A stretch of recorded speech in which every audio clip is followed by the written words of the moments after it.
Hello. તો આજે હું એવા પેશન્ટની વાત કરીશ જેને રોટેટર કફ ઇન્જરી હતી. તો રોટેટર કફ ઇન્જરી શું છે?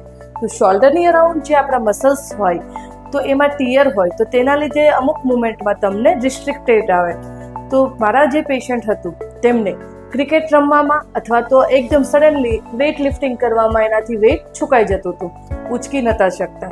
તો આજે એને સારી એવી એડવાન્સ ટેકનોલોજીથી બહુ જ સારું એવું ઇમ્પ્રુવમેન્ટ છે. તો તમારે બી આવી કંઈ સમસ્યા હોય તો જરૂર મુલાકાત કરો અમારા આસ્થા ક્લિનિકની. Thank you.